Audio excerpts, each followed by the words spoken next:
Hearthstone's new expansion is Rastakhan's Rumble. It's going to have 135 cards, a single player mode, and will be released December 4th. There's going to be a lot of trolls, and it's all focused around an Aztecian fighting sports arena theme. Each class will have a legendary troll champion minion leading them, along with some sort of spirit animal. So Paladin has High Priest Thekkel, champion of Shirvala's Tigers. There's going to be sharks for rogue, rhinos for warrior, and of course, frogs for shaman. And these spirits not only tie the theme of each class together, but each class also has a special spirit minion. Each spirit has 0-3 stats and stealth on the first turn they're played. We were shown Rogue's Spirit of the Shark, 4-mana spirit that reads, your minions with battle cries and combos trigger twice. It's a powerful effect and basically a version of Brand for standard Rogue. Still, it's a pretty slow card, and with 0-3 stats, all spirits are still going to be vulnerable to some enemy board clears. Spirit of the Shark has a relatively low cost, so you'll still be able to play it with another card on the same turn to guarantee some value. If the stealth works and this card sticks out on the board, then there are definitely some powerful combos to use with this. It's going to be interesting to see what these spirits are for the other classes. Along with the Aztecian theme, each class also has a legendary beast god called a Loa. Paladin's Shirvala is a 25-mana 7/5 minion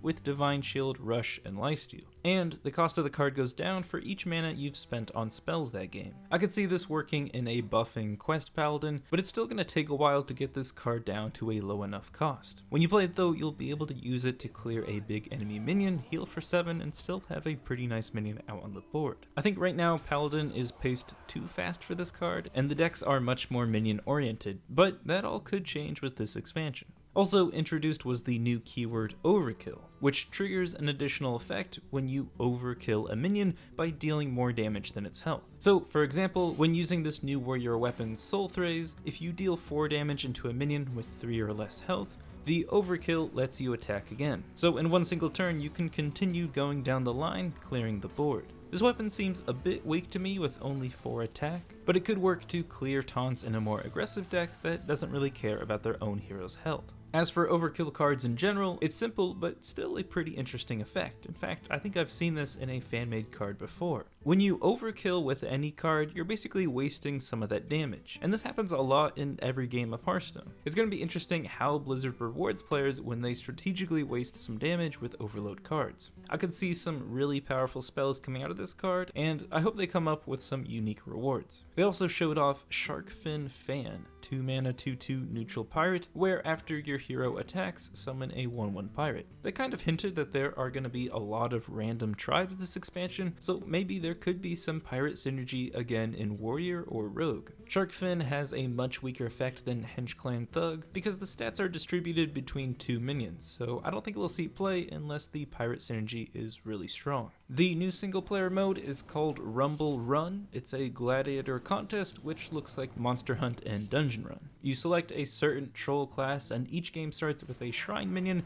out on both sides of the board that are somehow tied to each player's respective Loa, the legendary beast god for your class. You go through 8 bosses, pick up new cards to add to your deck after every win, and try to reach the end where you will be crowned champion. We're supposed to get some more information on this game mode in a few weeks. There are 2 different pre-purchase bundles, one for $20 and the other one for $50. You can get both, you can get neither. They come with cheaper priced cards and some other nice things. Also, on the expansion's release, December 4th, you can log in to get 6 packs for free and a free legendary Loa and 2 copies of the same spirit. All 3 of these minions will be for the same class, so good luck and I hope you don't get shaman. For my final thoughts, I'm pretty optimistic. It looks like it's gonna be a good one. The spirit animal theme for this expansion seems like a lot of fun, and I think it's gonna bring a variety to the set while also making each class more cohesive. It's got me excited for the different legendary champions and beast gods. I'm liking Overkill a lot. It's nothing crazy, but I think it's gonna bring us some good cards that will freshen up the game and require a bit more thought from gameplay. I'm not so sure about spirits. I like the concept of slower cards that make powerful value swings, but I think the synergy really needs to be there for a minion like this to work. I think the slow pace of spirits is definitely going to limit the number of classes that will be able to actually use their spirits competitively. I mean, they're printing 9 different spirits, so at least one of them's got to work, but we'll see how much these cards have an effect on the game. That is all the news for now. I'll keep you informed as more information is released, and until next time, ta-ta.